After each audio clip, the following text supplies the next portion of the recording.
আমি এমন কিছু কথা বলবো যেগুলা মধুর চাইতে মিষ্টি, তিতার চাইতে জঘন্য তিতা। 10 মাস 10 দিন কষ্ট করে জন্ম দিয়েছে আমার মা।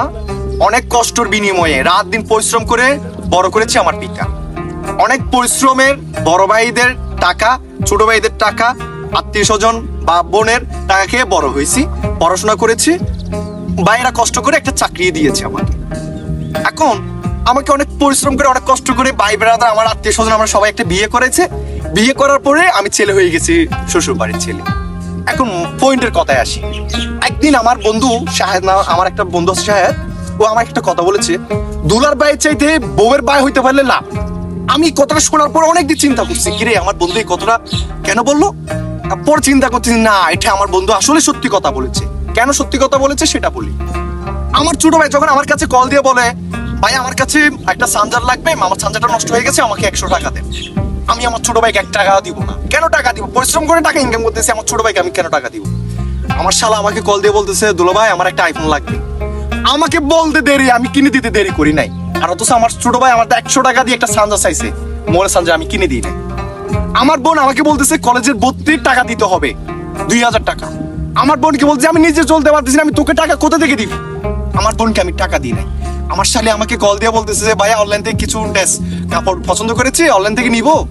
আমি বলা শোনার সাথে সাথে বলতেছি তুমি অর্ডার করো, টাকা আমি পেমেন্ট করে দিচ্ছি। আমি আমার শালিকে দিছি, আমার বোনকে দিই নাই। আমার শালি আমার বউয়ের বোন, আমার শালা আমার বউয়ের ভাই, দিতে হবে, এটা এখন স্বাভাবিক নিয়ম। আমার মা আমাকে দিনে কয়েকশো বার কল দেয়, আমার মার কল আমি রিসিভ করি না। কেন কল দিই সেটা জানতেও চাই না। আমার শাশুড়ি আমাকে একবার কল দেওয়ার সাথে সাথে কলটা কেটে আমি ব্যাক দিই, জানিনি কি হয়েছে। আমার শাশুড়ি যখন আমার থেকে 500 টাকা চাই, আমি 10,000 টাকা দিই। আমার শ্বশুর আমার থেকে 1000 টাকা চাই, আমি 10,000 টাকা দিই। আমার বাপ আমার থেকে 500 টাকা চাইলে আমি 200 টাকা দিই। কেন টাকা দিব ওনাদের? কেন টাকা দিব? কষ্ট করে মানুষ করেছে আমার শ্বশুর বাড়ি, আমার শালা শালিরা আদর যত্ন করতেছে আমার সম্বন্ধী। কেন ওনাদেরকে মানে আমার মা বাবাকে টাকা দিব, আমার ভাইদেরকে টাকা দিব? টাকা দিব যে আমার শ্বশুর বাড়িদেরকে। অনেকজন হয়তো প্রশ্ন করবে আমি এই কথাগুলো কোথায় পাইছি, এগুলো আবেগের ভিডিও বানানোর জন্য বলতেছি, এগুলো ফিজিক্যালি লাইফের একদম সত্যি কথাই বলতেছি। আমি কিছুদিন আগে রিসেন্টলি আমার এক ফ্রেন্ডের মানে কাজিনের বিয়েতে গেছি, দেখতেছি উনার আমার কাজিনের ফ্রেন্ড মানে কাজিনের মানে বিয়েতে যাওয়ার পরে মানে উনার কোটি কোটি টাকা বিদেশে, ওনার শালা থেকে সম্বন্ধী থেকে সবাইকে বিদেশে নিয়ে গেছে।